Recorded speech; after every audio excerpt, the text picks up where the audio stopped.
आज संत तुकारामांची पालखी पुण्यातल्या नानापेठ इथे आहे आणि तिथे लाखो वारकरी सध्या तिथे जमलेले आहेत। सगळ्यांच्याच कडून पालखीचं दर्शन घेतलं जातंय। आता फक्त विठुरायाच्या भेटीची आस सगळ्यांना आहे।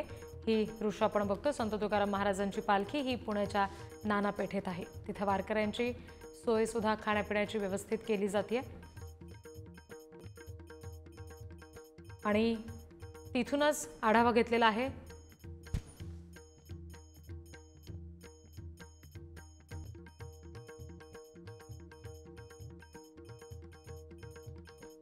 आपण ही दृश्य बघतोय। संत तुकाराम महाराजांची पालखी पुण्याच्या नानापेठेत आहे आणि आता पुढे रवाना होणार आहे। लवकरच पंढरपूरमध्ये दाखल होत विठुरायाच्या दर्शनाची आस या सगळ्या वारकऱ्यांना आहे आणि ठिकठिकाणी जिथे त्यांचा विसावा असतो तिथे त्यांच्या खाण्यापिण्याची सुद्धा सोय केली जाते। अगदी हौशीने आवर्जून दरवर्षी अत्यंत भक्तिभावाने ही वारकऱ्यांची सेवा करण्याची संधी अनेक जण प्राप्त करत असतात।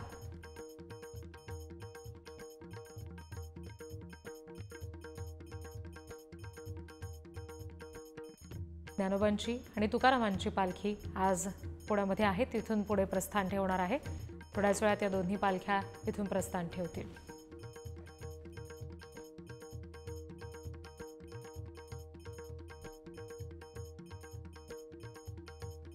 आज संत तुकाराम महाराजांची पालखी ही पुण्यातल्या नानापेठ इथे आहे। दरवर्षी या मुक्कामात वारकऱ्यांच्या न्याहारीची सोय खोपटे बंधू करतात आणि खोपटे बंधूंनी वारकऱ्यांच्या न्याहारीची ही जी सोय केलेली आहे त्याचे दृश्य आपण बघतोय। हजारो वारकरी हे पंढरपुरात विठुरायाच्या रुक्मिणीच्या दर्शनासाठी जात आहेत, चंद्रभागेतल्या स्नानासाठी जात आहेत आणि त्या दरम्यान आपण प्रत्यक्ष पंढरपूरला जाऊ शकत नसलो, विठ्ठलाचं दर्शन घेऊ शकत नसलो तरी या वारकऱ्यांची सेवा आपण करावी, त्या माध्यमातून विठ्ठल आपल्याला भेटेल अशी भावना असे असंख्य जण मनात ठेवून असतात आणि त्यानुसारच खोपटे बंधू सुद्धा दरवर्षीप्रमाणे यंदाही वारकऱ्यांची ही सेवा करतात। त्यांच्यासाठी न्याहारी त्यांनी इथे उपलब्ध केलेली आहे।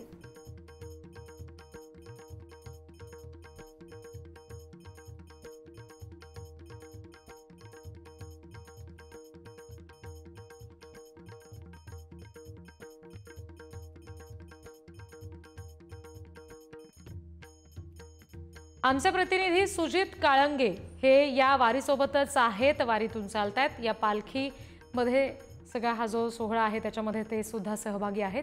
सुजित, आता तिथे नेमकं काय वातावरण वारकऱ्यांमध्ये पाहायला मिळतंय? आज पालखी कुठपर्यंत हा सगळा प्रवास पुढे करणार आहे रवाना झाल्यानंतर?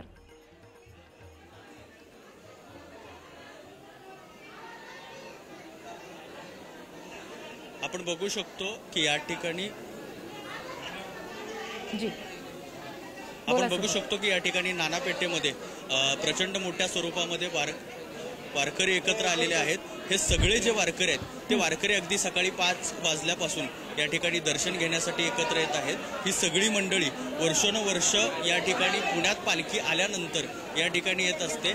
ज्यांना वारीला जाणं शक्य होत नाही, ज्यांना वारी करणं शक्य होत नाही, अशी सगळी जी मंडळ आहे ती मंडळी या ठिकाणी एकत्र येते आणि मग दर्शन घेते। संत तुकाराम महाराजांची ही जी पालखी आहे ती पालखी काल रात्री या ठिकाणी मुक्कामाला आलेली आहे। अगदी सकाळी आरती झाल्यानंतर, महापूजा झाल्यानंतर दिवसभर पुण्यातील मंडळींना दर्शनासाठी या ठिकाणी ही पादुका ठेवल्या जातात। अगदी ज्यांनी हा पालखी सोहळा सुरू केला त्या नारायण महाराजांपासून या पुण्यातल्या नानापेठेतल्या निवडुंगा विठोबा मंदिरामध्ये एकत्र येण्यासाठी ही जी सगळी मंडळी आहे ती मंडळी धडपडत असलेल्याचा इतिहास आपल्याला दिसून येतो। सगळी जी मंडळी असते ती सगळी मंडळी आपल्या या ठिकाणी एकत्र येते आणि एकत्र आल्यानंतर दर्शन घेत असते। पण दर्शन घेत असताना फक्त दर्शन होऊ नये तर आपल्याला हा नेत्रदीपक सोहळा याचं देही याची डोळा पाहता यावा यासाठी या परिसरामध्ये सातत्यानं रेंगाळत असते असं आपल्याला पाहायला मिळतं। इथं वेगवेगळ्या स्वयंसेवी संस्था आहे, पोलीस प्रशासन आहे किंवा त्याचबरोबर वेगवेगळी जी मंडळ आहे ती सगळी मंडळी या ठिकाणी सेवा करण्याचं काम करते. सेवेचे ठायी आम्ही तत्पर असं म्हणत ही सगळी मंडळी या ठिकाणी आपल्या वेगवेगळ्या पद्धतीनं प्रयत्न करते आहे. पोलीस प्रशासन इथं सज्ज आहे. इथं कुठलाही गैरसोय होऊ नये, गैरप्रकार होऊ नये यासाठी प्रयत्न केले जात आहे. किंवा त्याचबरोबर या सगळ्या मंडळींनी जो काही वसा आणि वारसा आपल्या खांद्यावरती पेललेला आहे तो पूर्वपरंपरेचा आहे, तो एका विशिष्ट परंपरेचा आहे असं म्हणायला काही हरकत नाही. नारायण महाराजांनी जेव्हा पालखी सोहळा सुरू केला त्यावेळी या ठिकाणी येण्याच्या पाठीमागचा जो उद्देश आहे तो अगदी जसं पुरुषोत्तम महाराज मोरे म्हणतात त्या पद्धतीनं की हे आम्ही तुकोबांचं एक आजोळ आहे अशा पद्धतीनं मांडतो. आणि जगद्गुरू संत तुकाराम महाराज हे इथं येत आहेत आणि आजोळ येत आहेत अशा पद्धतीच्या भावना या सगळ्यामध्ये असतात.